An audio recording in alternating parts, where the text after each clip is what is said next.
Morning. We are here to discuss the daily news analysis of 28th of October 2021.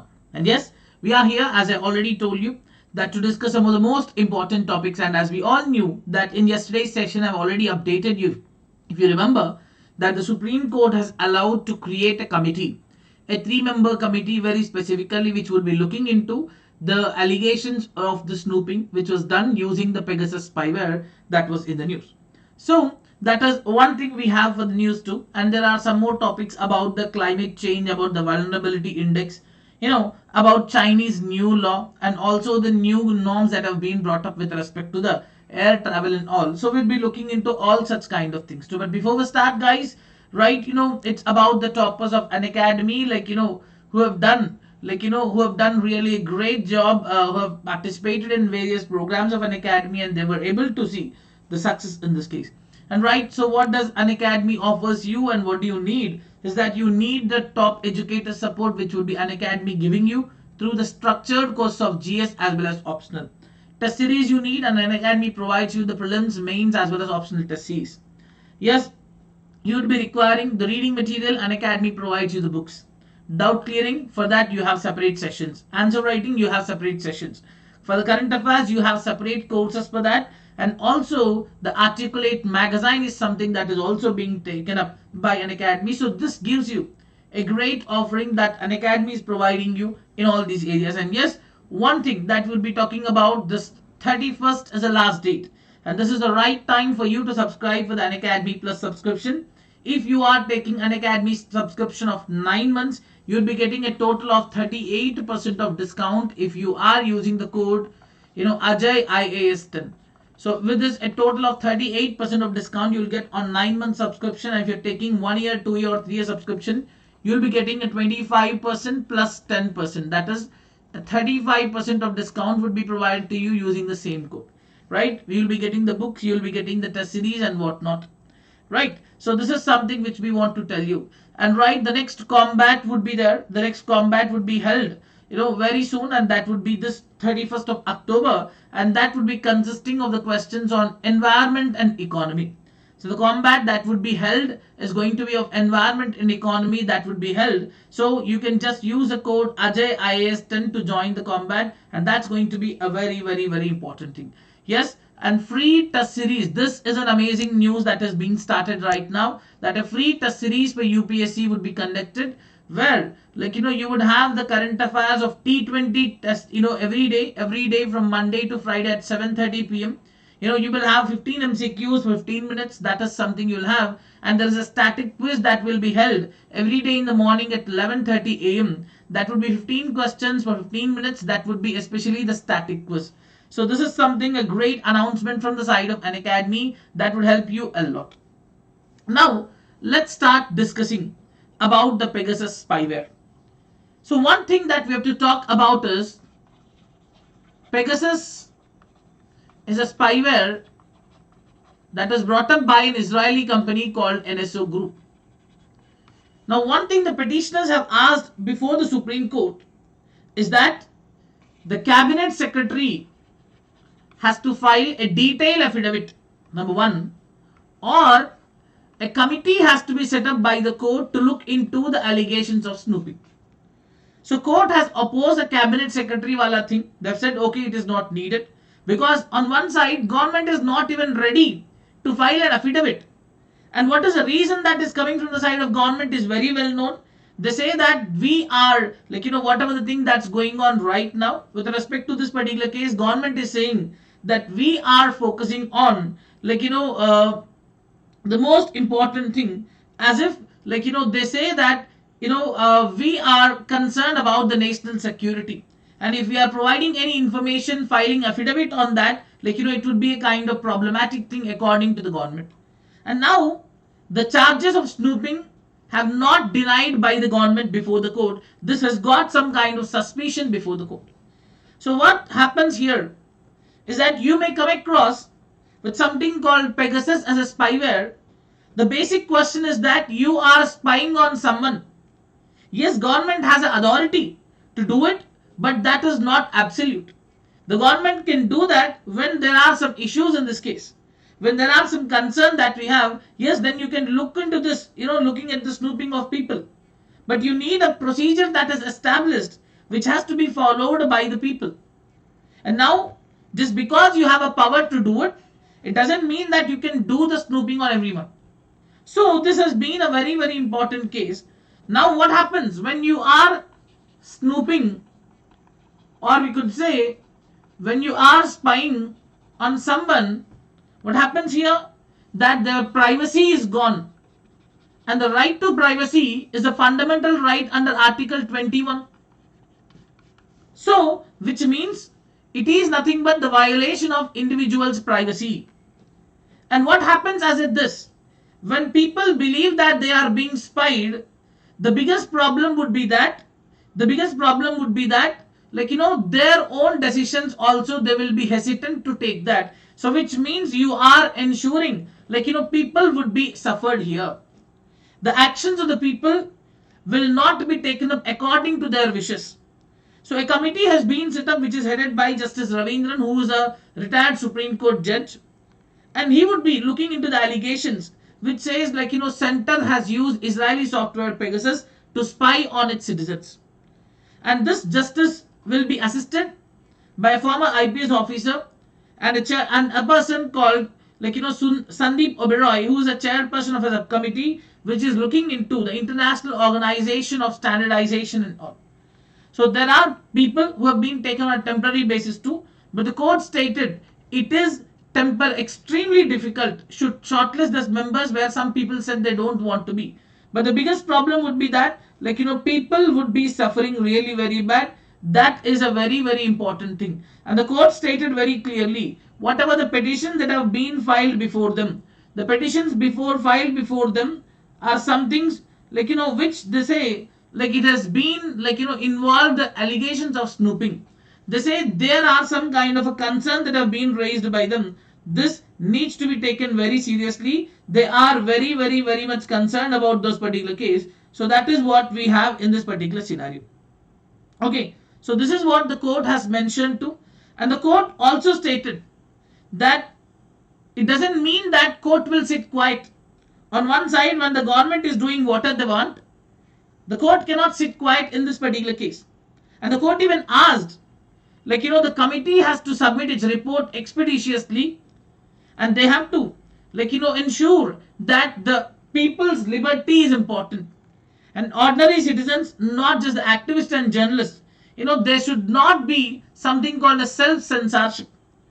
There are members who are a part of the society. They have some expectations of privacy. So privacy is not a concern of journalists or social activists alone, but every Indian has a right to privacy. Every one of us have our own choices. We have our own liberties. We have our own freedom. So it is undeniable that surveillance and the knowledge that one is under the threat of being spied can affect us really very bad. So we cannot take our decisions, and the government cannot just use the word called national security reasons by skipping everything before the court. And the court stated, you cannot spy on the people as you want. That is not allowed in our democracy. And using of technology for surveillance by the state, yes, you can use it, but when it has to be based on some evidences. You cannot just use a software and say that I will do whatever I want. That would be absolutely wrong on the part of the government. So, the state can violate a person's privacy only if it is absolutely necessary. Only that when they want to protect the national security and interest. That is the only time. You cannot just say that I would like to do this and that. And when you are talking about a democratic country, we have a rule of law. And you cannot spy on the people as you want, except under some statutory safeguards where there is a procedure established by the law through the Constitution of India. It is undeniable. Surveillance and the knowledge that one is under the threat of being spied absolutely is against their own rights. Because if I know that I am being spied, I will not do any kind of step. I will not take any kind of decision on my independent way. So they stated that this is deeply an intrusive surveillance, And the forensic examination which was done by the Amnesty International on mobile phones has actually seen, traces of the interference too. The government has not allowed any kind of debate on the issue, but the petitioners who have filed a case have wanted a complete overhaul of the surveillance architecture. Even they challenge the constitutionality of Section 5 of the Indian Telegraph Act, Rule 419A of the Indian Telegraph Rules, Section 69 of the IT Act, and IT Procedures of Information Rules also. They said this is not the way how it is to be done. There is a specific procedure and who has to be done and who is not to be done. That is very, very important. And now, some of the people who have been spied here are the journalists. So Supreme Court stated, if you are spying on a journalist or creating a fear in the media that they are being spied, that would have an impact on journalistic freedom also.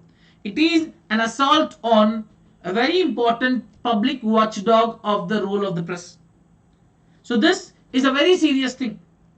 And when you talk about democracy, no, you cannot do this kind of things too. And many journalists who are parties, either as public interest petitioners, either as victims of alleged snooping, they stated this is a very serious thing. So they have asked, the government to do something in this particular matter. And the court also stated, whenever you are using something like Pegasus, you cannot say that I won't file an affidavit because it is a matter of national security. You cannot always escape in the matter of national security. When you use the word called national security, doesn't mean that you expect the court to be a mute spectator. So this means if there is some snooping which is done, you need evidence. That is very important. So the CJI has mentioned very clearly this is not allowed.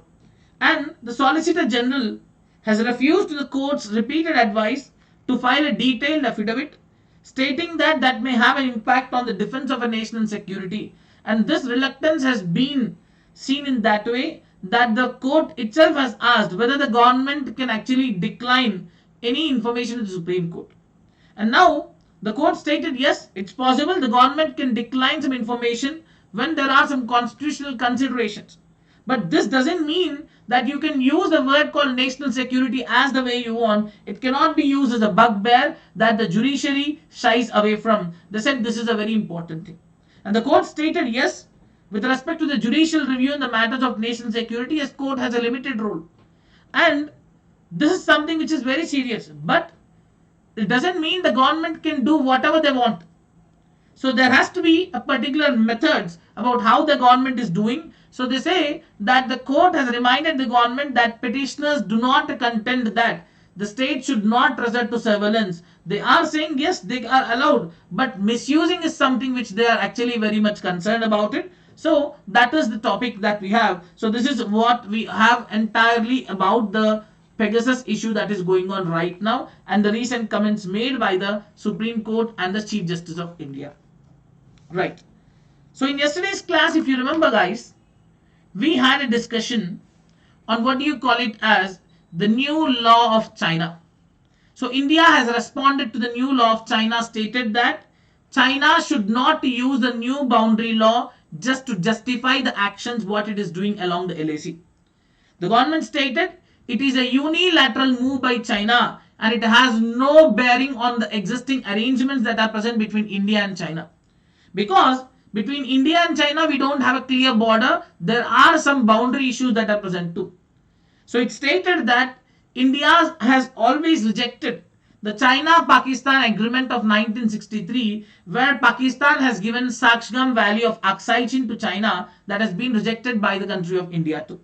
India says all of Jammu and Kashmir, which includes Aksai Chin, they said that all these are a part of country and the agreement between China and Pakistan is illegal and invalid.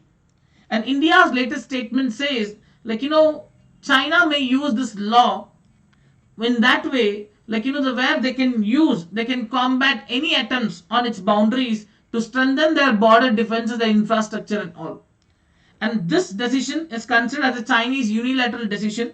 It will have an implication on the bilateral arrangements that we already have on the border management. So India is concerned about it. That will have a kind of long drawn issues too. And India and Bhutan are the only land neighbors with China who do not have a resolved boundary. So this would become a kind of troubled thing for both the countries of India and Bhutan in one perspective. But in the recent past, they already had a kind of discussion with Bhutan and signed a kind of agreement to address the problem. So India is the only country which would experience some kind of issues as of now. So that is about this particular topic. And now we all have, in India, we do have a maintenance of a database called birth as well as death database. So recently, the central government has proposed that they would make amendments to this particular law in such a way that the database of registered births and deaths would be there at the national level. Now you may ask me, sir, we already have this sort of thing. Yes, that's right. The present system we have is, this particular registration of births and deaths is done by the local registrar who are appointed by the states. But this database will now be used to update the population register and the electoral register. The Aadhaar, ration card, passport, driving license, all these things would be linked to this Registration of Births and Deaths Act of 1969. So what they say is that the chief registrar who is appointed by the states will maintain a unified database at the state level, and they try to integrate it with the data at the national level, which is maintained by the Registrar General of India. So in one way, the government is thinking of maintaining a parallel repository. So these amendments have been proposed by the Registrar General of India, which will be working under the Home Ministry. So the new section called Section 3A is proposed to be introduced in the Act, where the Registrar General of India will maintain the database of birth and death at the national level, which can be used with the approval of central government to update the population register which is prepared under the Citizenship Act of 1955. It can be used for the electoral register. It could be used for the Aadhaar. It could be used for the ration card. It could be used for the passport and also the driving license and any other database under the national subject. So if these amendments are done, now the central can use the data to update the national population register, which already has a database of 119 crore residents under the citizenship rules, which could become the first step towards the creation of NRC. But still, it is still a kind of a hypothetical point if someone says and link it to NRC, because the government has not given any kind of confirmation on that particular thing. Now, India has its own territorial waters. And unlike the countries like China, India always respects the United Nations Convention on Law of Seas. So they say India is committed to respect the rights of all nations. So the Defense Minister has stated that India has determined to protect its legitimate maritime rights and interests. So they say, this competition over the resources had been intensified in the recent past, which would definitely lead to some greater threats that could be developing, like terrorism, piracy, drug trafficking, climate change, and these kind of things. But India is not a nation which will go beyond its particular limit. So India would always follow that, and India will respect the UN clause in this case, says the Defense Minister of India. Now, yesterday, I have already told you that Iran is going to hold a meet, excluding India,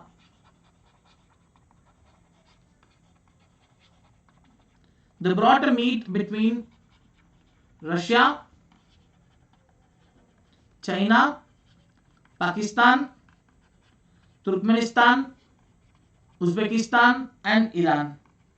So these nations have come together, even Tajikistan also. So Iran's foreign minister has asked the Taliban to adopt a friendly approach, because Afghanistan's 6 neighboring countries have met to determine a roadmap after this particular thing has been done. So the meeting has taken up almost very recently after 2 months of this, where Chinese and Russian foreign ministers have joined with the video and others have present, physically. So what they say is that Taliban has to adopt a friendly approach towards their neighbors, and they have to take the necessary measures to assure them there would be no threat to their neighbors from Afghanistan. So we want to know the realities that are there in Afghanistan, and expectations of these have to be taken care. On one side, Afghanistan is almost in the case of humanitarian crisis. So more than half of the country would suffer the food shortage in this winter. So it has been a very serious thing. Many countries are coming there to support them. And now if the no solution is found to deal with this, Afghanistan will fall into an economic crisis. And Iran is a country which shares 900 kilometers border with Afghanistan. They have not recognized the earlier Taliban regime during 1996 to 2001. They have actually not accepted this particular thing. But this time they have made a kind of stand in a much better way. Right? They are asking for an inclusive government to be taken up to. Right now, what are the government that has been formed? The cabinet is completely male, right? And it's especially of the ethnic Pashtuns only. It has restricted rights of women to work and study. That has been criticized by many people too. So they say Taliban has to look into them, right? Respect the rights of all the people, including that of women. And if this is done, there is a great possibility that Taliban government could also be recognized by a lot of countries in this. So that is something we have with respect to this particular topic now. Moving on to the next one now. So guidelines for the people with disabilities. Now we have this particular problem. To make the air travel easier for the people with disabilities, the Civil Aviation Ministry has issued a list of standards and the guidelines that are to be followed, where they say what are the do's and what are the don'ts, what are the things that are to be done by the airlines and airport operators, what are not to be done. So they have asked the public comments on this particular case. Very recently, I think yesterday we had a discussion on this in a different perspective, that there is an actor and dancer has come onto the social media and stated that the toughest things that she's experiencing at the airports. So where she has a prosthetic limb, and every time when she goes through this particular security check, she's asked to remove the prosthetic limb and let this particular thing to be scanned. So she then reached out to the Prime Minister and asked them, people like her should be issued a card. People with prosthetic limbs should be issued a card so that they don't have to do these things again and again.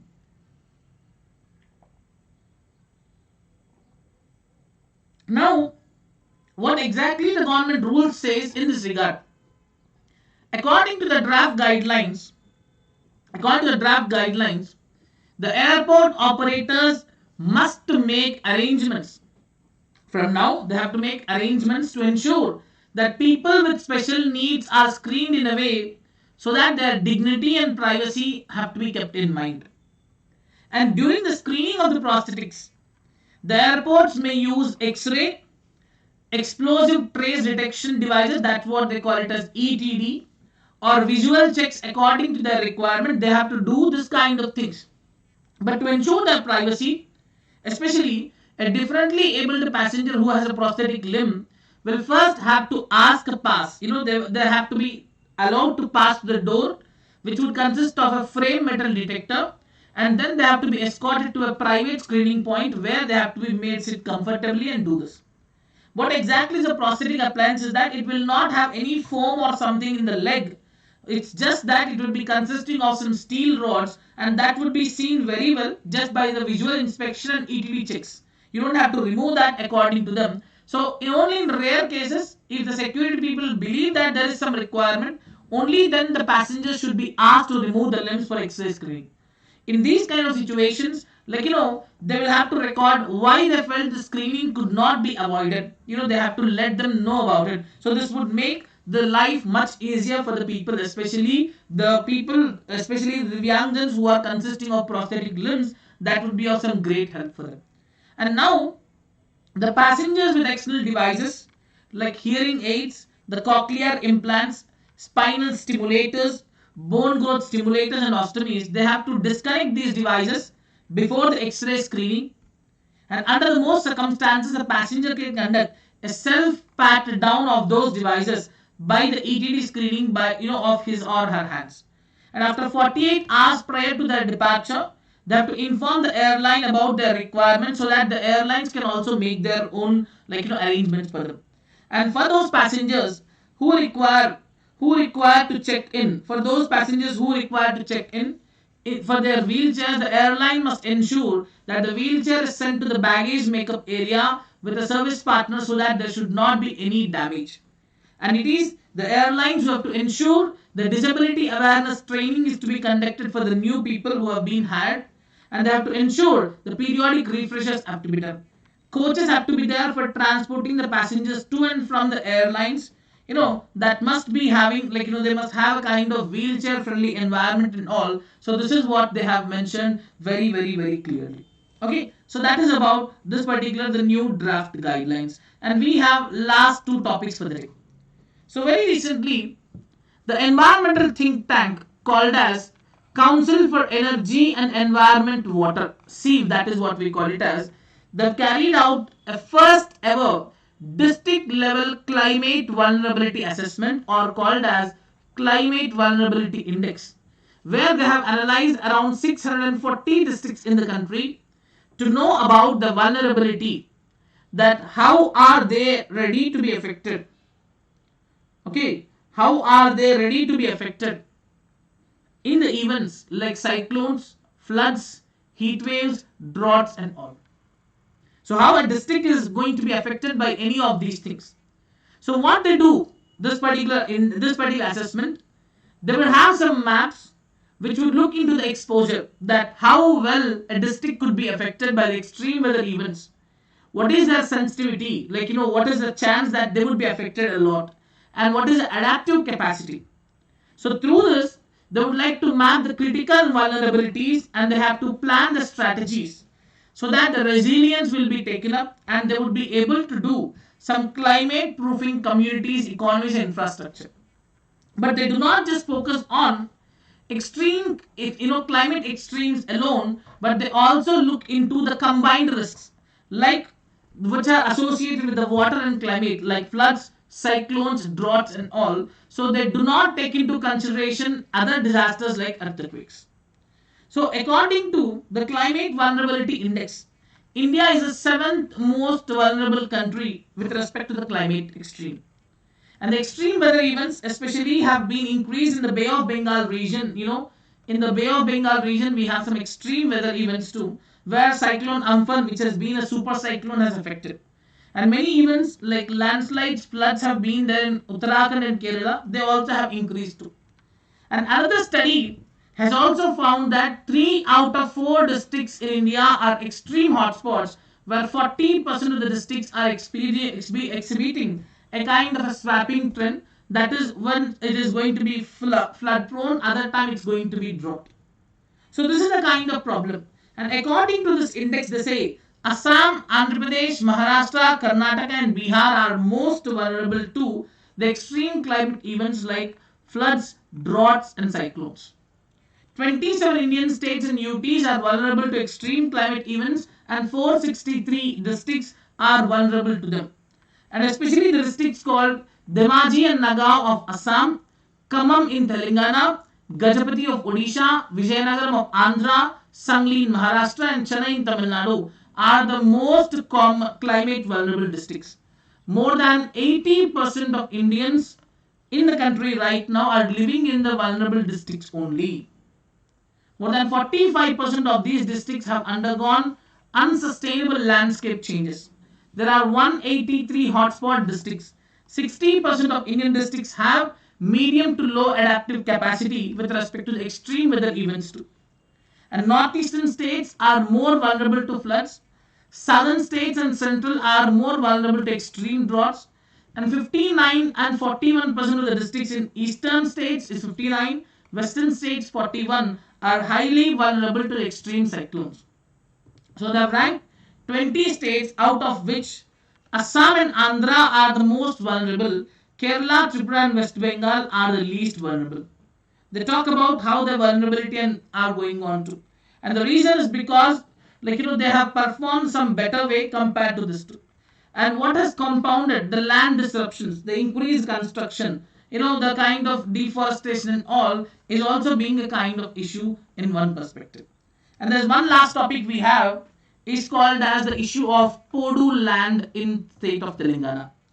So Telangana government has now decided to move the landless non-tribal farmers, point to be noted, landless, non-tribal farmers who are involved in shifting cultivation in the forest have to be moved out of those particular forests so that we could prevent the desertification. This is a very interesting move.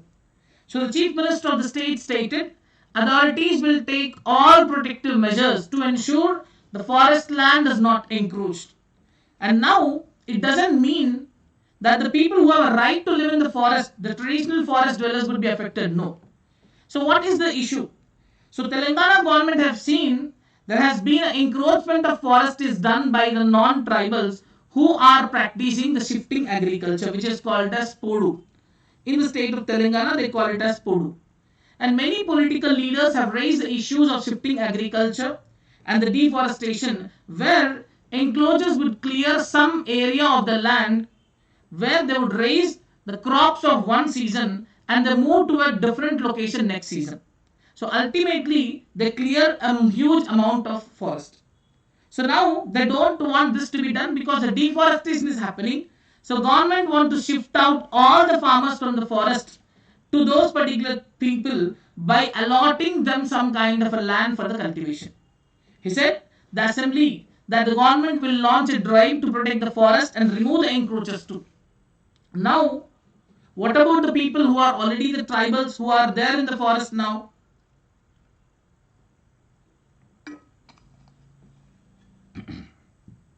For their perspective, the tribal farmers who have been living in the forest for decades, they will not be affected by this drive.